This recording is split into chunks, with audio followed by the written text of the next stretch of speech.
JCPenney is the latest big-name company to say that tariffs will hurt consumers because of higher prices.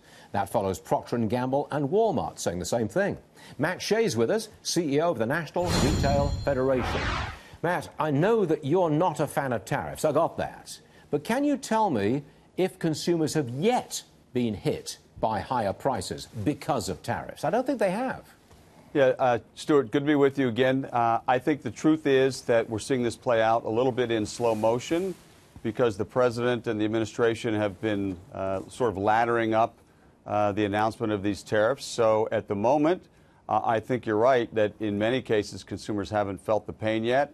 On the other hand, there are certainly places in our economy where there's a great deal of pain. Last week we launched a coalition called Tariffs Hurt the Heartland that's really highlighting some of the stories of people across the country being hurt by higher prices or by job impact. So I think it's going to play out over time. And if we get into next year and everything that comes in from China, all $500 billion has a tariff on it, then certainly consumers will feel some pain then. Okay. Kohl's, they're trying to hire 90,000 workers for the holiday. But I understand that you retailers, you want to hire a lot of people for the holidays, but you're having trouble finding workers because it's a very tight labor market. In fact, it's so bad, I think you guys have to start, you are, I believe, offering benefits to people who work in the retail business. Is that true? Well, it's certainly true. This is a very competitive labor environment. You know how low the unemployment rate is right now, the strength of consumers across the economy, mobility and jobs. The Department of Labor announced recently, when their most recent JOLT study came out, 6.9 million jobs unfilled and only 6.3 million Americans out of work. So we've got a mismatch across the economy, both in skills and in available workers. And we're going to feel that this fall and into the holiday season. So retailers are being very creative. And I think that's putting some pressure on wages and benefits. It's good for the economy. A little bit of this wage inflation, I think, is healthy. But too much of it, of course, is not a good thing. So I think we'll get there.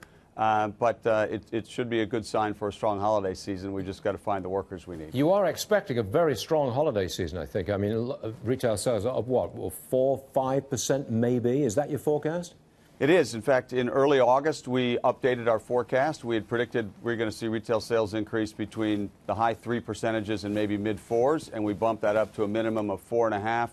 Probably likely to be close to 5%, if not more than that, if things continue the way that they've gone thus far. And back to the tariff issue, if this really gets pushed into 2019, or if we see some de-escalation maybe, or we see some deals get made between the U.S. and our partners in Canada or in Europe, maybe they'll take some of the pressure off, and we could get a very, very happy holiday season indeed. You know, when I buy something, I use a credit card, and some of my credit cards have perks attached. You know, you build up mileage, for example, on airlines, okay? The judge is with me. He's laughing at me because I'm kind of cheap. But nonetheless, I use these credit cards that have perks.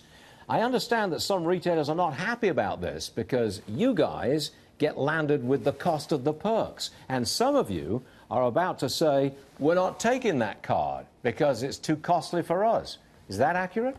Yeah, I think you're touching on the whole issue of the relationship between the card issuers and the banks and their merchant partners, and the interchange fees, the fees that the merchants pay whenever one of those cards is presented for payment for a product at one of those stores or online. And a number of the cards that have been issued in the last few years have higher rewards, but they also have higher interchange fees.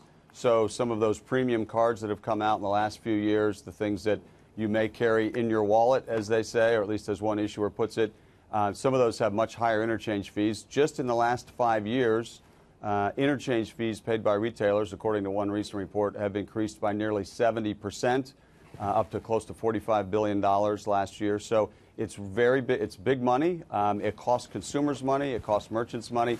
I think the subject that's being debated is what's the right level of fairness and balance between the actual service that's being provided and the price that's being paid. And I think that's the topic that retailers and their card issuing partners are discussing. All right, Matt Shay, retail guy, squeezed by tariffs, squeezed by a tight labor market, possibly squeezed by all these fees you got to pay because of the perks on credit cards, and yet you're smiling and you're going to have a great Christmas and holiday season, aren't you? We're going to try. I think you the are. economy's poised for a very solid holiday season. We know we've had a great year thus far. And we want to come up and see you in December, and we'll talk about it in the studio. We can celebrate together. Guaranteed, young man, we will do that. Thanks very much, Okay. Matt. Good to see you. All right, Stuart. Thank you.